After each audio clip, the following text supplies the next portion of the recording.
নমস্কার।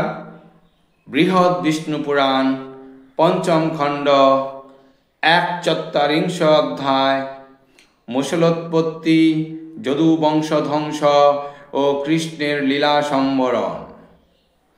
এইরূপে জনার্দন বলরাম শনে জগতের পরিত্রাণ করার কারণে কত দৈত্য কত দুষ্ট রাজগণে আর বধিয়া হরিলা ক্রমে ধরণীর ভার।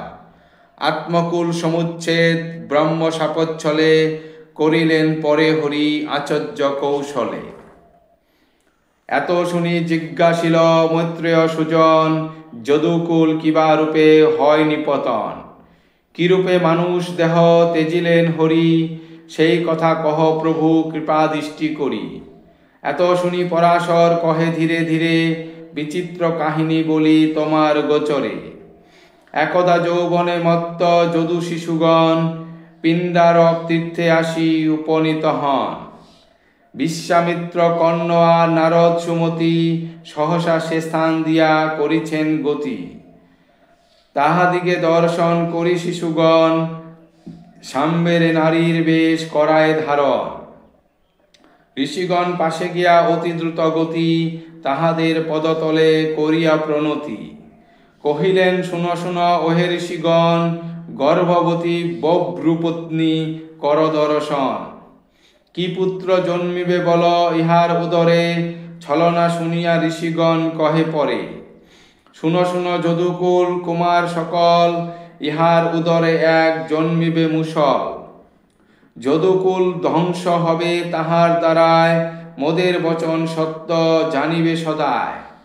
এই কথা শুনি যত কুমার নিকর, উপনীত হয় উগ্রসেনের গোচর। উগ্রসেন পাশে সব করে নিবেদন, নরপতি শুনি হন চিন্তায় মগন।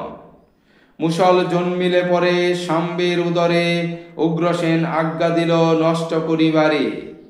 আজ্ঞা পেয়ে সবে মিলি করিয়া ঘর্ষণ, চূর্ণিত করিতে হয় উদ্যত তখন। যেই কালে রহে মাত্র অতি ক্ষুদ্রাকারে, আর না ঘষিয়া ক্ষয় করিবারে পারে। তখন ফেলিয়া দিল সাগর ভিতর, মৎস্য এক গ্রাস তাহা করিল সত্য। জরা নামে ব্যাধ সেই মিন পরে ধরে, মুষল পাইল তার উদর ভিতরে। ঘর্ষিত মুষল চূর্ণ হইল পতন, তাহাতে জন্মিল বহু এরাকার বন। হেতা হরি জনার্দন বিজন কাননে, বসিয়াছিলেন একা পুলকিত মনে। অকস্মাৎ দেবদূত করি আগমন, প্রণতি করিয়া কহে ওহে ভগবন। দেবতারা পাঠায়েছে তোমার গোচর, নিবেদন করি সব শুনো চক্রধর। ভুবার হরিতে তুমি আসিয়া ধরায়, দুর্বৃত্ত দানব বধ করিলে হেলায়। শতবর্ষ সমাতীত হয়েছে এখন, ধরাধামে তুমি প্রভু কইলে আগমন। এখন চলহ পুনঃ অমর নগরে, দেবেরা সনাথ হোক হেরিয়া তোমারে। দূতের এতেক বাক্য করিয়া শ্রবণ, কৃষ্ণ কহে শুনো দূত আমার বচন। যা বলিলে সত্য বটে নাহিক সংশয়, যদুকুল এইবারে হয়ে যাবে ক্ষয়। সপ্তরাত্রি মাঝে সব হবে নিপতন, আরো এক কথা বলি করহ শ্রবণ। যে স্থান লয়েছি আমি সাগর সদনে, ফিরি দিব তাহা পুনঃ পুলকিত মনে। তারপর যদুকুল হলে নিপতন, রাম শনে এই দেহ করি বিসর্জন। অবিলম্বে গিয়া আমি অমর নগরে, মিলিব দেবেন্দ্র সহ হরিশ অন্তরে। এই সব বল গিয়া দেবতা সদন, যাও যাও দূত এবে করহ গমন। কৃষ্ণের এতেক বাক্য শুনিয়ত পরে, দূত গিয়া ইন্দ্রপাশে নিবেদন করে। এদিকে উৎপাত দৃষ্ট হয় দ্বারকায়, তাহা দেখি কৃষ্ণ কহে যাদব সবায়। শুনো শুনো মম বাক্য যদুবীরগণ, দুর্নিমিত্ত সব যত হতেছে দর্শন। এতএব এই সব শান্তির কারণে, প্রভাস তীর্থেতে চলো যাই সব জনে। শুনিয়া ঊর্ধ্বব কহে ওহে ভগবন, আমার কর্তব্য কিবা বলহ এখন। দুর্নিমিত্ত দেখি বোধ মনে মনে করি, স্বীয়কুল নাশ তুমি করিবে হে হরি। শুনিয়া ঊর্ধ্ববে কহে কৃষ্ণ নিরঞ্জন, বদরিকাশ্রমে তুমি করহ গ্রমণ। নরনারায়ণ স্থানে গিয়া সেইখানে মোরে চিত্ত সমর্পিয়া ঐকান্তিক মনে তপস্যা সাধনে রত হও যে সুজন, লভিবে পরম গতি কহিনু বচন। আত্মকুল সংহারিয়া আমি এই দিকে, অমর নগরে তোরা যাব মনসুখে। দ্বারকা ছাড়িলে আমি প্রবল সাগর, প্লাবিত করিবে ইহা অতীব সত্তর। উদ্ধব এতেক শুনি করিলা বন্দন, নরনারায়ণ স্থানে করিয়া গমন। এদিকে যাদবগণ চরিরথ পরে, প্রভাস তীর্থেতে চলে অতি দ্রুত করে। অন্ধক বংশ কুকুর রামকৃষ্ণ শনে, উপনীত হয় আসি প্রভাস সদনে। প্রযত অন্তরে তথা করিলে স্নান, কৃষ্ণের আদেশে পরে মদ্য করে পান। সুরাপানে মত্ত হয়ে সবে পরস্পর, অস্ত্র শস্ত্র বর্ষে কত আর ঘোরতর। যেই কালে অস্ত্র শস্ত্র ক্রমে ক্ষয় হয়, নিজ করে আসন্ন এরকা সব লয়। তাহা দিয়া পরস্পর করয় প্রহার, একে একে ক্রমে সবে হইল সংহার। তাহা দেখি ক্রুদ্ধ হয়ে কৃষ্ণ সনাতন, এরকার মুষ্টি এক করিয়া গ্রহণ। মারিতে লাগিল যাহা যাদব নিকরে, তারাও প্রহার করে সবে পরস্পরে। সাগরে ডুবিল পরে শ্রীকৃষ্ণের রথ, শঙ্খ চক্র গদা আদি অস্ত্র ছিল যৎ। কৃষ্ণে প্রদক্ষিণ করি তাহারা সকলে, আদিত্য পথেতে অতি তরা করে চলে। শ্রীকৃষ্ণ দারুক ভিন্ন অন্য যদুগণ, একে একে সবে ক্রমে হয় নিপতন। এদিকে তরুর মূলে ছিল হলধর, অপূর্ব ঘটনা তথা অবধান কর।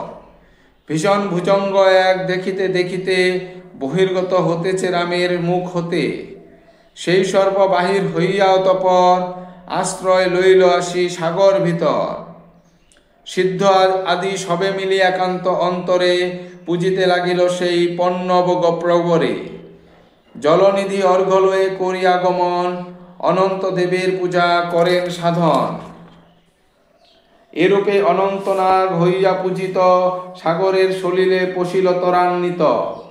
রামের নির্যান দেখি গোলক বিহারী, দারুকেরে কহিলেন সম্বোধন করি। রামের নির্যান আর যদুকুল ক্ষয়, পিতার নিকটে কহ ওহে মহোদয়। উগ্রসেন পাশেতে করিবে নিবেদন, অচিরে এ দেহ আমি দিব বিসর্জন। সমুদ্র দ্বারকাপুরী করিবে প্লাবিত, দ্বারকাতে সবে তুমি করিবে বিদিত। সজ্জিত করিয়া রথ পার্থের কারণ, প্রতীক্ষা করিবে তুমি ওহে মহাত্মন। অর্জুন নিষ্ক্রান্ত হলে সেই দ্বারকায়, আর না থাকিও তুমি কখনো তরায়। যেইখানে ধনঞ্জয় করিবে গমন, তুমিও তথায় যাবে এমোর বচন। বলিও বলিও তুমি অর্জুন সদনে, পালন করেন যেন মম পরিজনে। ব্রজের যাদব রাজ্যে করিও নৃপতি, অধিক বলিব কিবা ওহে মহামতি। কৃষ্ণের এতেক বাক্য করিয়া শ্রবণ, দারুক তাহার পদে করিয়া বন্দন। প্রদক্ষিণ করি পরে হইল বিদায়, উপনীত হয় আসি ক্রমে দ্বারকায়। অর্জুনের সেই স্থানে করিয়া নয়ন, কৃষ্ণের যতেক কথা করে নিবেদন। এদিকেতে বাসুদেব নিজ জনুদেশে, পদ রাখি যোগযুক্ত হইয়া হরিষে। আত্মাতে পরম ব্রহ্ম করেন স্থাপন, হেনকালে জরাবেদ করে আগমন। মুসল নির্মিত স্বর কৃষ্ণ পাদপদ্মে, সেবেদ করিল বিদ্ধ মৃগমুখ ভ্রমে। তারপর চতুর্বাহু দেব জনার্দনে, নিরখিয়া পুনঃ পুনঃ প্রণমে চরণে। বলে প্রভু ক্ষমা কর তুমি দয়াধার, গর্হিত করম কইনু ওহে সারাৎসার। হরিণ আশঙ্কা করি মেরেছি তোমর, প্রসন্ন হইয়া ক্ষমা কর গদাধর। তখন কহেন কৃষ্ণ নাহি তব ভয়, আমার প্রসাদে যাও অমর নিলয়। হেনকালে দিব্যরথ করে আগমন, তাহে চরি গেল বেদ অমর ভবন। এদিকেতে বাসুদেব তেজি কলেবর, মনের হরিষে যান গোলক নগর।